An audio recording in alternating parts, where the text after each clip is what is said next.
7वां point आ रहा है, तो हम लोग पहले 5 पॉइंट भी जरा हाँ रिवाइज कर माता, लें। एक सेकंड बस पीछे। हाँ, क्योंकि थोड़ा कहाँ गैप। से? इस वाले पृष्ठ पे थे माता हम लोग, साहित्य सृजन। हाँ, जस्ट एक बार रिवाइज कर लेते हैं एक ना। एक काम करते हैं कि क्रम संख्या एक से पढ़ते हैं, ज्यादा उचित रहेगा। हाँ, यही यही यही कहना चाह रहे हैं। इसको पीछे करिए थोड़ा सा। ठीक है, इसी को कर। सभी को प्रणाम। आशा है आपकी दीपावली शुभ रही होगी, मंगलमय रही होगी। लंबा ही गैप हो गया हम लोग का, थोड़ा 3 दिन इधर ज्यादा हो गए। चलिए, अब शुरू करते हैं स्वाध्याय। जैसा आपको मालूम है, हम लोग पढ़ रहे हैं पुस्तक हमारी वसीयत और विरासत, जिसमें हमें गुरुदेव के अलौकिक जीवन की, उनसे रिलेटेड थोड़ी ऐसी घटनाओं का मालूमात होता है जो कि अन्य कहीं नहीं किसी साहित्य में मिलता। तो आइए, कमर सीधी करें, नेत्र बंद करें। परम पूज्य गुरुदेव परम वंदनीय माता जी का ध्यान, उनकी कृपा से इस स्वाध्याय के माध्यम से हम उनके द्वारा दिए गए विचारों को आत्मसात करते हुए अपने जीवन क्रम को आगे बढ़ाएं। ओम भूर्भुवः स्वः तत्सवितुर्वरेण्यं भर्गो देवस्य धीमहि धियो यो नः प्रचोदयात्। ओम गुरुर्ब्रह्मा गुरुर्विष्णु गुरुरेव महेश्वर गुरुरेव परब्रह्म तस्मै श्री गुरुवे नमः। तस्मै श्री गुरुवे नमः। गुरुदेव बता रहे हैं कि कितनी, मतलब जो कठिन कार्य थे, जिसको वो दुस्साहस का नाम कह रहे हैं। मतलब अध्यात्म की राह पे चलना एक अत्यंत साहसिक कार्य होता है, साधारण मनुष्य नहीं कर सकते, कि उसमें हमारी तरह तरह से हमारी परीक्षाएं होती हैं।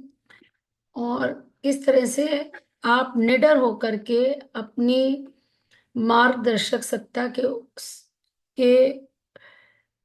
का जितने उसके समक्ष समर्पण करते चले जाते हैं, उतने बड़े बड़े काम आपके माध्यम से होते चले जाते हैं। तो गुरुदेव ने क्या क्या किया, इसको एक बार हम रिवाइज कराएंगे।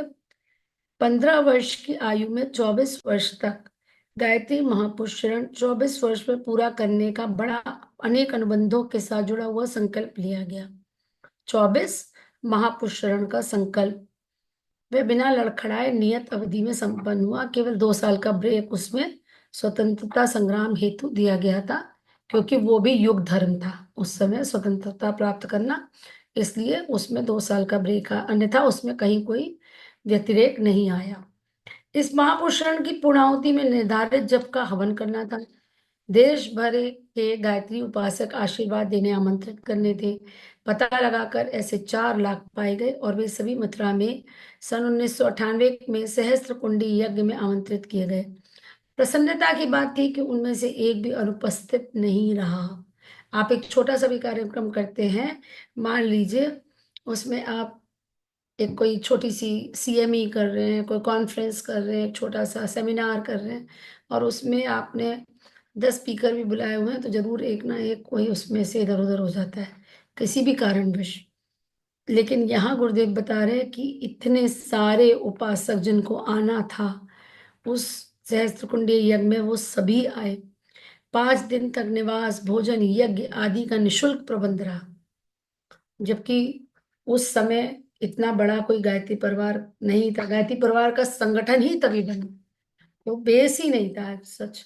तो कहाँ से सामग्री आई होगी, कहाँ से संपदा इकट्ठी हुई होगी, कैसे सब कुछ किया होगा, कैसे साधन बने होंगे, कैसे व्यवस्था करी होगी, ये अकल्पनीय है। लेकिन 5 दिन तक का निवास भोजन यज्ञ सब निशुल्क रहा और उत्तम रहा।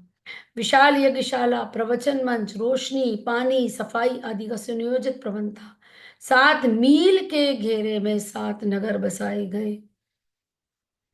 सारा कार्य निर्विघ्न पूरा हुआ। लाखों का खर्च हुआ पर उसकी पूर्ति बिना किसी के आगे पल्ला पसारे ही होती रही।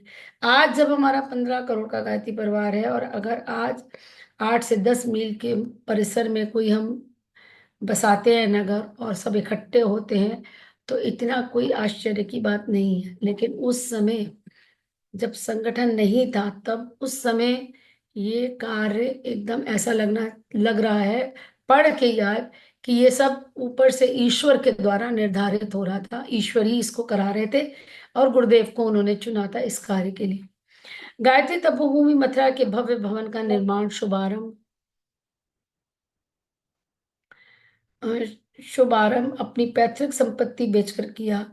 पीछे लोगों की आयाचित सहायता से उसका धर्म तंत्र से लोक शिक्षण का उत्तरदायित्व संभालने वाले केंद्रों के रूप में विशाल ढांचा खड़ा हुआ।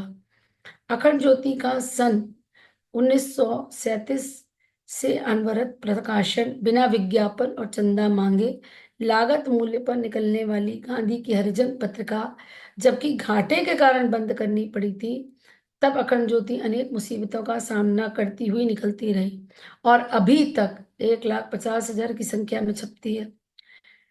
डॉक्टर सारस्वत बता सकते होंगे कि आप, ये तो पुरानी लिखी हुई पुस्तक है, तब संख्या इसमें लिखी है, अब कितनी छपती है ये मुझे एग्जैक्ट संख्या नहीं पता है। किसी को पता हो तो बता सकता है। अभी 1,50,000 की संख्या में छपती है। एक अंक को कई पढ़ते हैं, इस दृष्टि से पाठक 10 लाख से कम नहीं है। साहित्य सृजन, आर्ष ग्रंथों का अनुवाद तथा व्यावहारिक जीवन में अध्यात्म सिद्धांतों का सफल समावेश करने वाली नितांत सस्ती किंतु अत्यंत उच्च स्तरीय पुस्तकों का प्रकाशन, इनका अन्यान्य भाषाओं में अनुवाद। यह लेखन इतना है कि जिसे एक मनुष्य के शरीर भार के समान तोलने पर भी अधिक ही होगा। इसे करोड़ों ने पढ़ा है और नया प्रकाश पाया है। ये तो सब आप जानते ही हैं। गायत्री परिवार का गठन उसके द्वारा लोकमानस के परिष्कार के लिए प्रज्ञा अभियान क्या है? सत्प्रवृत्ति संवर्धन का अभियान, और सत्प्रवृत्ति संवर्धन के लिए युग निर्माण योजना का कार्यान्वयन, दोनों के अंतर्गत लाखों जागृत आत्माओं का एकीकरण, सभी का अपने अपने ढंग से नव सृजन भाव भरा योगदान। जो भी आप करते हैं, मतलब गुरुदेव ये यहाँ पे कह रहे हैं कि गुरुदेव ने शुरू किया सत्प्रवृत्ति संवर्धन, दुष्प्रवृत्ति उन्मूलन। यहाँ पे क्या है कि युग निर्माण हेतु आपकी एक छोटा छोटा कार्य महत्व रखता है। कि भाव क्या है?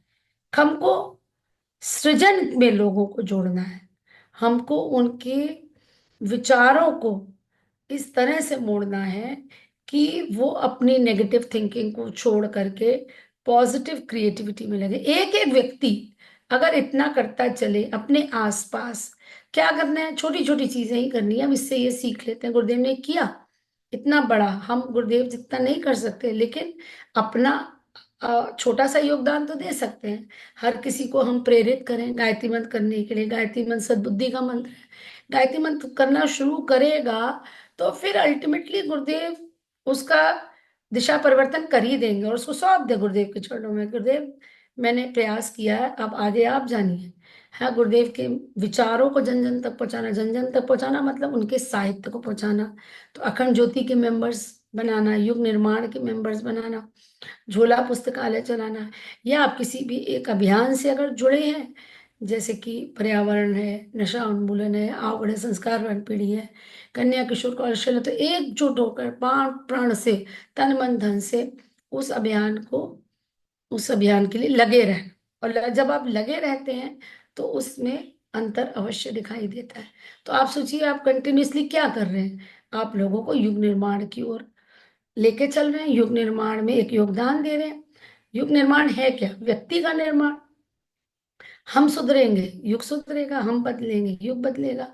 तो एक बात और ध्यान रखनी है, जो बार बार मैं इसमें कहती रहती हूँ, कि युग निर्माण के साथ साथ आत्मनिर्माण।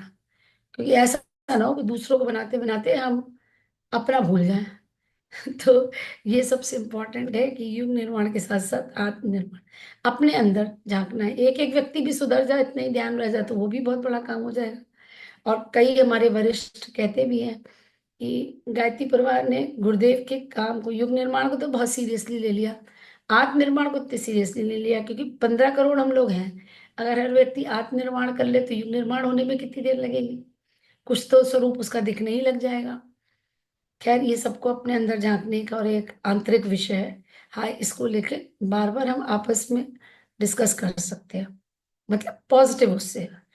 निंदक नियरे राखी है, आंगन कुटी छवाए, है ना? तो कोई बात नहीं है। अगर मेरे भाई बहन हैं तो हमको कहने का भी अधिकार है और सुनने की भी क्षमता रखनी है।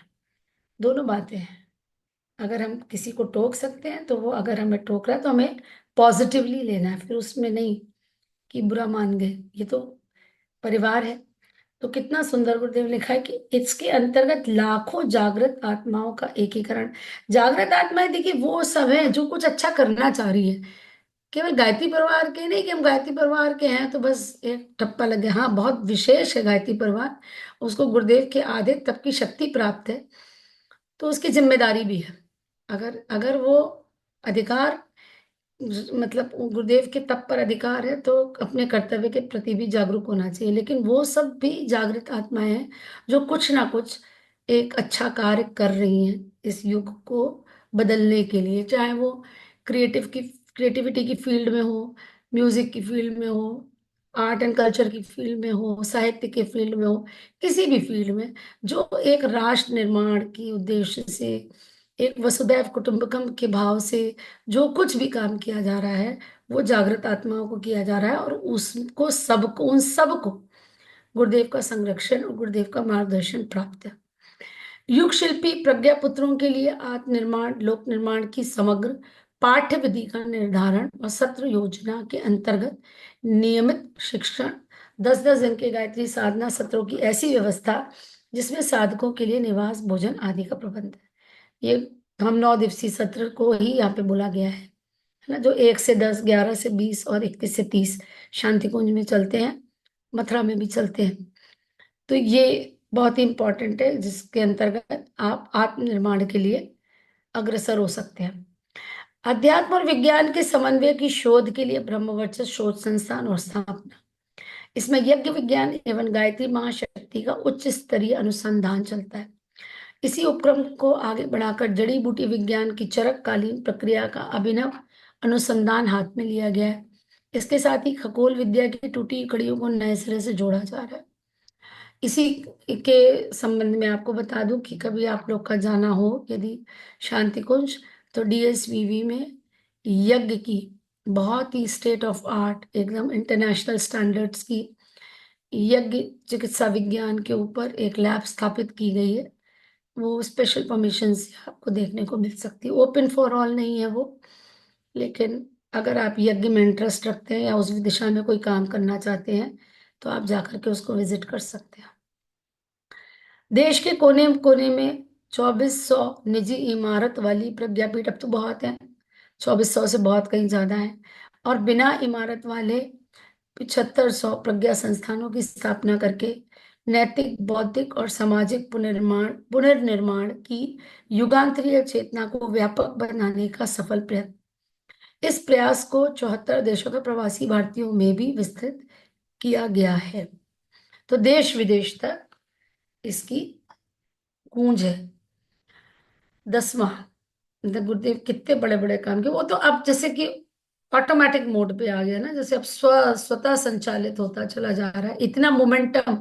एक बार पहिया घूमता है, फिर आप कितना भी ब्रेक लगाओ तो थोड़ी देर बाद ही रुकेगा, है ना? तो ये स्वतः संचालित हो रहा है, ऊपर से निर्धारित हो रहा है।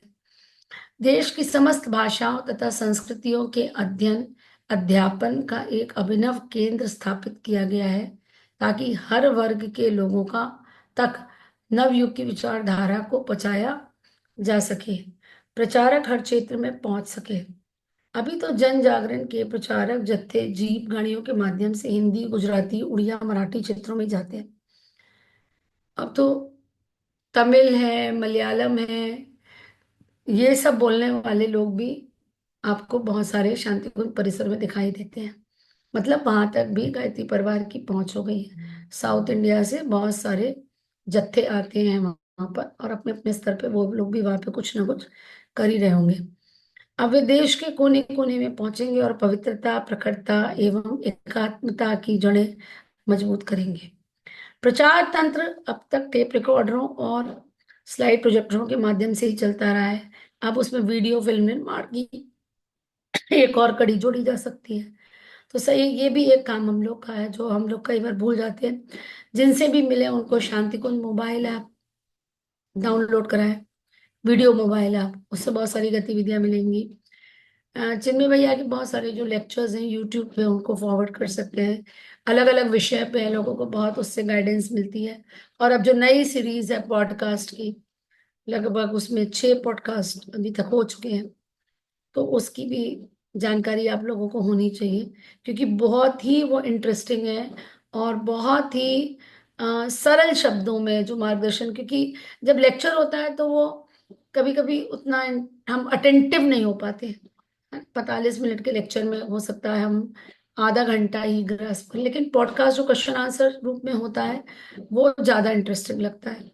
और आजकल ट्रेंड है पॉडकास्ट सुनने का, तो वो आप जो भैया के पॉडकास्ट हैं उनको आप सुनिए, और उसको आप ध्यान में रखें, सेव करके रखें।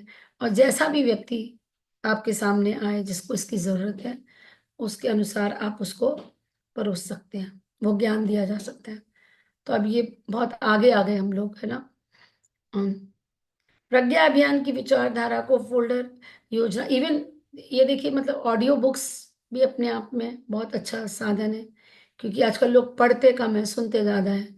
ट्रैवल करते हैं लोग बहुत ज्यादा, जो ट्रैवलिंग के टूर के काम में होते हैं, तो आप उनको भेजिए, वो अपना हेडफोन लगा करके सुनते रहते हैं। कोई भी किताब आपको पढ़ने का मन नहीं है तो आप उसको ऑडियो बुक के रूप में सुन सकते हैं। बहुत सारी ऑडियो बुक्स हैं। ये सब शांति कुंज वीडियो मोबाइल ऐप पे भी है, या AWGP इस पे लिटरेचर वाली जो साइट है AWGP लिटरेचर की, उस पे भी मिल जाती है सारी ऑडियो बुक्स। उसमें अलग अलग कैटेगरीज होती हैं, आपकी जो पुस्तक जिस कैटेगरी में होती है उसके अनुसार आप छापेंगे, वो ढूंढेंगे तो मिल जाएगा।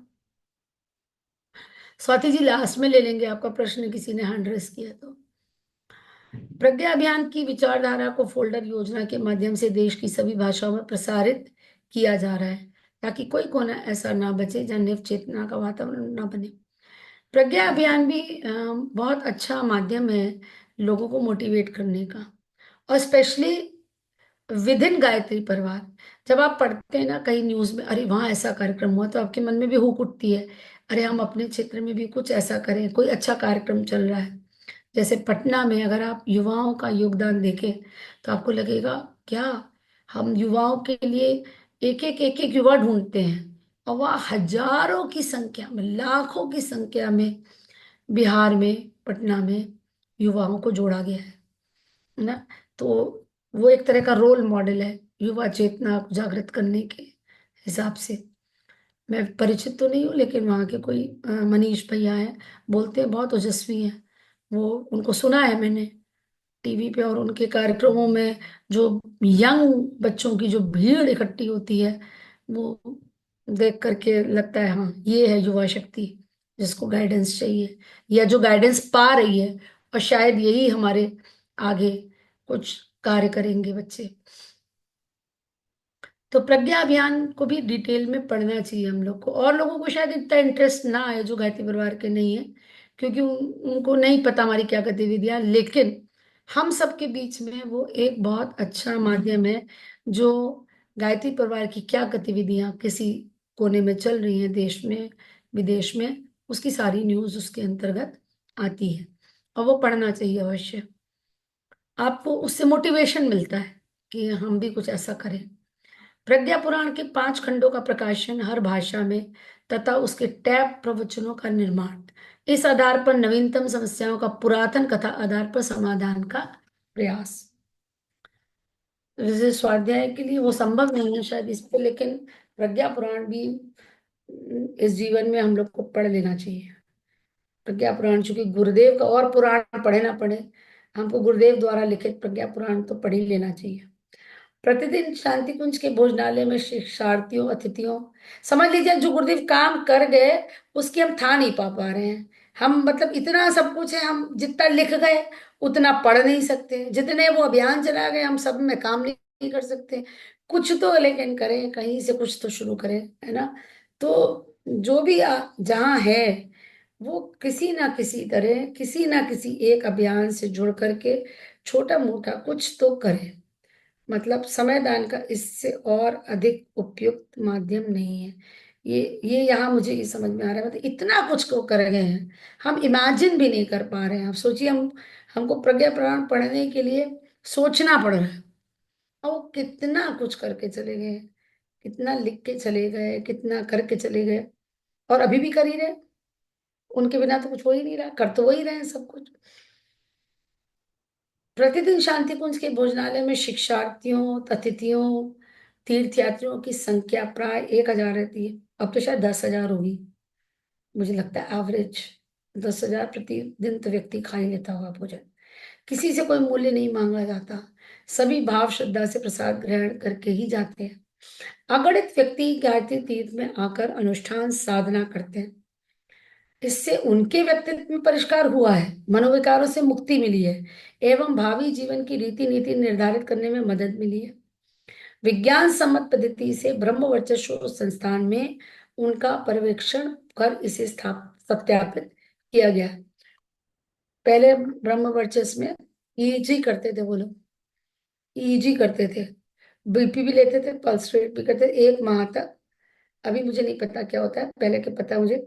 1 माह तक गायत्री मंत्र करने वालों को पहले बीपी पल्स ईजी किया जाता था, और उसके बाद किया जाता था। और शायद प्राणायाम भी एसोसिएट होता था वाइटल कैपेसिटी ऑफ लंग्स, मतलब लंग्स हमारे कितने एक्सपैंड हो रहे हैं, कितने फंक्शनल है, उसकी भी टेस्टिंग होती थी। तो ये अब तो प्रूव हो गया कि भाई गायत्री मंत्र से क्या क्या लाभ आपको मिल रहा है। उपरोक्त प्रमुख कार्यों और निर्धारणों को देखकर सहज बुद्धि ये अनुमान लगा सकती है कि इनके लिए श्रम मनोयोग साधन कितनी बड़ी संख्या में कितने लोगों के लगे होंगे। इससे पहले हम इसको डिस्कस करें, उससे ऊपर वाले लाइन, ऊपर वाले से में जा रहे हैं।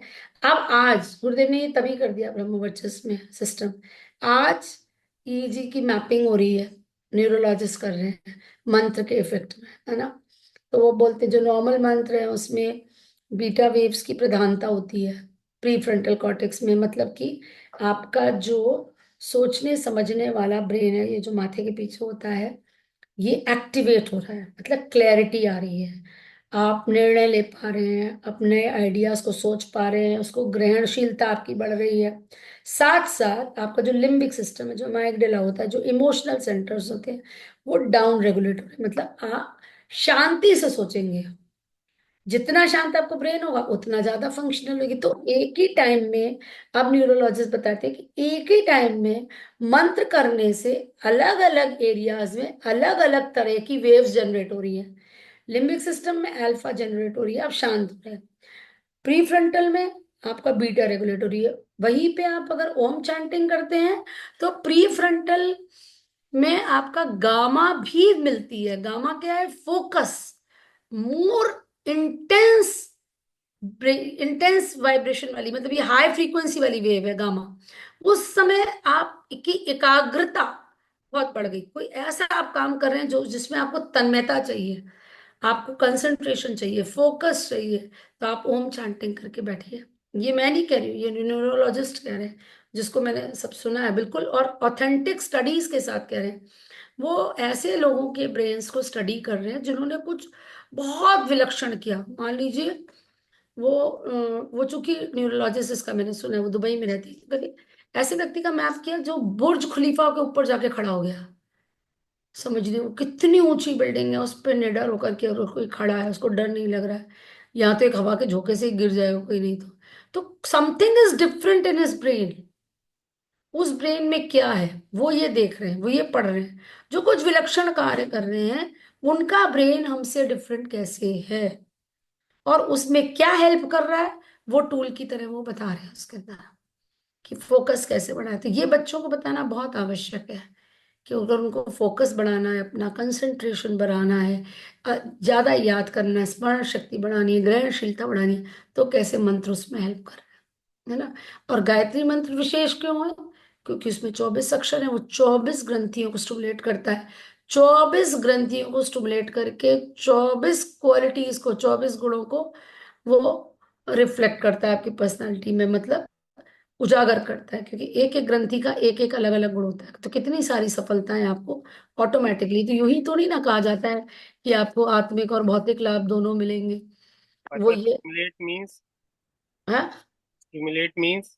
स्टिमुलेट, मतलब उसको जागृत करना। जो ग्रंथि सुप्त पड़ी है आपकी, जब मंत्र का आप विज्ञान पढ़ेंगे तो जब मंत्र की वाइब्रेशंस होती हैं, वो नाड़ियों के माध्यम से जाकर के आपके षट चक्रों को, आपके कोशों को, और आपकी स्थूल और सूक्ष्म ग्रंथियों दोनों को, यहाँ पे क्लियर करिए, स्थूल ग्रंथि का मतलब पिट्यूटरी है, एड्रीनल है, थायराइड है, ये स्थूल शरीर की ग्रंथियां हैं। और सूक्ष्म शरीर की ग्रंथियां जो रोज महिमा दीदी जिसको जागृत करवाती हैं, विष्णु ग्रंथि, ब्रह्म ग्रंथि, रुद्र ग्रंथि, है ना, तीन तीन आकाश में ओम के माध्यम से। तो वो जब जागृत हो रही है मंत्रों के माध्यम से, वो कब हो रही है? ऐसे नहीं होती कि वो एक बार मंत्र बोला, हाँ एक बार मंत्र बोलेंगे, एक बार ओम बोलेंगे तो भी ब्रेन में इफेक्ट आएगा। पर जब क्रमबद्ध लयबद्ध एक नियत ताल गति लय के से मंत्र का उच्चारण करा जाता है, तो साउंड रेजोनेंस का इफेक्ट आता है। जैसे जब पुल पे सेना चलती है कदम ताल मिला करके, और तो पुल हिलने लगता है, क्योंकि पुल की फ्रीक्वेंसी और सेना के कदमों की फ्रीक्वेंसी मैच कर गई, इतनी ज्यादा ऊर्जा जनरेट हो जाती है कि पुल हिलने लगता है। ये हुआ था 1945 में ओक्लाहोमा में, और तब से नियम बना दिया गया कि सेना कदम ताल मिला करके नहीं चलेगी। एक और उदाहरण, ये सब गुरुदेव की पुस्तक में लिखा है, उपासना के 2 चरण हम लोग पढ़ भी चुके हैं उसको। एक गर्डर आपने टांग दिया 100 किलो का, 1 कुंटल का, उसके ऊपर 5 ग्राम की कॉर्क से प्रहार कर रहे हैं, थोड़ी देर में कॉर्क की मूवमेंट की फ्रीक्वेंसी गर्डर से मैच कर जाएगी। गर्डर के जो एटम्स हैं वो भी उसी फ्रीक्वेंसी वाइब्रेट करने पड़ेंगे। गर्डर गर्डर जो है पहले तो झंझनाने लगेगा, फिर ज्यादा होगा तो तेज टूट के गिर सकता है। तो इसी तरह की एनर्जी, सुपरसोनिक वेव्स के स्तर की एनर्जी मंत्र उच्चारण से आपके शरीर में पैदा होती है। और ये जो ऊर्जा है, वाइब्रेशंस है, ध्वनि की तरंगे हैं, जब मुंह के जैसे आप उच्चारण कर रहे हैं यहाँ पे जनरेट हो रही है, यहाँ से नाड़ियों के द्वारा पूरे समस्त शरीर में जाकर के आपकी ग्रंथियों, कोशों और चक्रों को जागृत कर, उससे टकराती है। और जो शब्द है वो है स्फोट के साथ ऊर्जा उत्पन्न करती है। टकराने का जो, जिससे ऊर्जा होती है वो स्फोट, टकराने की जो एनर्जी पैदा हुई, तो अलग अलग नाड़ियों में से निकल रही है, उससे अलग प्रकार की ऊर्जा होती है। कैसी नाड़ी है ना, इसका उदाहरण बहुत सुंदर चिन्मय भैया देते हैं अपने लेक्चर में, मंत्र के ज्ञान विज्ञान में, कि जैसे आप बांसुरी में फूंक डालेंगे तो अलग आवाज आएगी, आप बांस में फूंक मारेंगे तो अलग आवाज आएगी, आप पेपर का रोल बना लीजिए तो अलग आवाज आएगी, गत्ते का रोल बना लीजिए तो अलग आवाज आएगी। इस तरह से अलग अलग नाड़ियों से, और फिर जहां टकरा रही है उससे भी अलग अलग ऊर्जा उत्पन्न होती है। आप टेबल पे थाप देंगे अलग आवाज, अलग तरह की आवाज आएगी, तबले पे देंगे अलग आएगी, पखावज पे देंगे अलग आएगी, मृदंग पे देंगे अलग आएगी, है ना। तो जहां टकरा रही है उसके अनुसार भी अलग प्रकार की ऊर्जा उत्पन्न होगी। ये मंत्र का विज्ञान है। तो वो मेरे को जरा सा मन किया कि इसको एक्सप्लेन कर लेते हैं, तो इम्पोर्टेंस समझ में आएगी लोगों को कि हाँ क्यों हमें मंत्र करना है। It is very very scientific, है ना। आपके अंदर सब कुछ बदल सकता है मंत्र, सब कुछ बदल, आपके सेलुलर लेवल पे चेंजेस कर सकता है, सेल्स में चेंज कर सकता है ना। तो फिजिकल एलिमेंट तो क्या कर, लेकिन निरंतरता और श्रद्धा विश्वास, ये बहुत इंपॉर्टेंट है। हम्म? फिर और सारी बहुत सारे पॉइंट्स है, चारित्रिक पवित्रता है, और आपका तन्मयता है, आपका समय है, सब कुछ है, बहुत सारे है, लेकिन श्रद्धा विश्वास बहुत इंपॉर्टेंट है। चलिए आगे बढ़ते हैं। अगणित व्यक्ति ईजी गायत्री, क्या होता है? जी, ईजी क्या होता है? आपने भी बताया ना कि ईजी का टेस्ट होता था। ईजी इलेक्ट्रोएन्केफेलोग्राम, जैसे जो भी हमारे शरीर में इलेक्ट्रिसिटी होती है, इलेक्ट्रिसिटी जानते हो ना, बायो इलेक्ट्रिसिटी, जो प्राण ऊर्जा है वो बायो इलेक्ट्रिसिटी है। उसको साइंस कहती है बायो इलेक्ट्रिसिटी के रूप में प्राण हमारी नाड़ियों में बहते हैं। अब इसको मेजर कैसे करें? तो जब हम हार्ट में इलेक्ट्रिसिटी को मेजर करते हैं तो उसे कहते हैं इलेक्ट्रोकार्डियोग्राम, ईसीजी। ईसीजी करते हैं ना हार्ट का, ऐसे ब्रेन का ईईजी, ब्रेन की जो इलेक्ट्रिसिटी है वो मेजर होती है ईईजी के माध्यम से। हमारे मसल्स में जो हमारी मांसपेशियां हैं उसके अंदर जो इलेक्ट्रिसिटी मेजर करना है तो उसको कहते हैं ईएमजी, इलेक्ट्रोमायोग्राम। और जो स्किन पे है उसको कहते हैं स्किन गैल्वेनिक रिस्पॉन्स। ठीक है, समझ में आया श्रद्धा? ठीक है। जी आंटी, जी जी, थैंक यू। जो इलेक्ट्रिसिटी हमारे अंदर है ना प्राण शक्ति के रूप में, उसको ये प्रूव करने के समझ लो एक पॉइंट है। और उस इलेक्ट्रिसिटी में कहीं कोई गड़बड़ होती है, जैसे ईसीजी आपका गड़बड़ है तो बताया जाएगा कि नहीं आपको पुराने समय में कभी 2-4 साल पहले कभी हार्ट अटैक हुआ था, या आपको लेटेस्ट हार्ट अटैक पड़ रहा है इस समय, ऐसे करके उससे पता चलता है। इलेक्ट्रोएन्केफेलोग्राम से प्रूव हो जाता है। आप अगर आप बहुत टेंशन में है तो आपकी वेव्स जो है बहुत तेज तेज वाली आएंगी। आप शांत है तो अल्फा वेव्स आएंगी। जब आप सो रहे होते हैं तो डेल्टा और थीटा वेव्स आती हैं। जब आप सोच रहे होते हैं तो बीटा आती हैं। और जब आप बहुत कंसंट्रेशन से कोई काम कर रहे हैं, डूब गए उसके अंदर, तो गामा वेव्स आती हैं। ये बहुत सारे आप यूट्यूब पे देखेंगे लेक्चर्स, तो उसमें ये स्लाइड भी आपको मिलेगी कि जप और ध्यान का क्या प्रभाव होता है मस्तिष्क पर। अगणित व्यक्ति, टाइम हो गया, चलिए ये सेंटेंस, ये वाला पैराग्राफ और पढ़ लेते हैं। अगणित व्यक्ति गायत्री तीर्थ में आकर अनुष्ठान साधना करते रहे। ये तो आप जानते हैं, हमारे नियमित सत्र चलते हैं, युग शिल्पी चलता है, 9 दिवसीय चलता है, 3 महीने वाले सत्र चलते हैं, और कितने सारे लोग नॉर्मली रहते हैं शांति कुंज में। तो सभी लोग कुछ पर्टिकुलर अमाउंट का गायत्री मंत्र कर रहे हैं। तो उससे फायदा क्या हो रहा है? उससे एक तो उनके व्यक्तित्व में परिष्कार हुआ, व्यक्तित्व निर्माण हो रहा है उनका, अपना उद्धार कर रहे हैं, सेल्फ इम्प्रोवाइजेशन कर रहे हैं, मनोविकारों से मुक्ति मिली है, एवं भावी जीवन की रीति नीति निर्धारित करने में मदद मिली है। क्योंकि क्योंकि हमारी क्लैरिटी आ गई ब्रेन में। अभी बताया ना, सोचने समझने की शक्ति बेटर हो गई। तो उससे आपका भावी प्लानिंग जो होती है वो और क्लियर होती है, कंफ्यूजन क्लियर हो जाता है। जो एक धुंध छाई हुई है वो हट जाती है इस साधना के माध्यम से। आपको क्लियर होने लगता है कि मुझे जीवन में क्या करना है, ये प्रॉब्लम है मेरी, ये इसका सोल्यूशन है ना। आप कंफ्यूज नहीं रहते अगर आपकी साधना चल रही है तो। इसलिए बार बार इस बात का इंपॉर्टेंस है कि हाँ, साधना एक नहीं, अच्छा 15 मिनट ही करें लेकिन करनी जरूर है। चाहे 15 मिनट का ही गायत्री मंत्र का जप करें लेकिन करिए जरूर।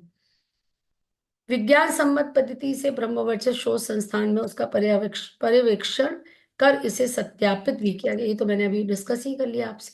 चलिए हम इसके बाद कल इससे पढ़ेंगे उपरोक्त, यहाँ से पढ़ेंगे आगे।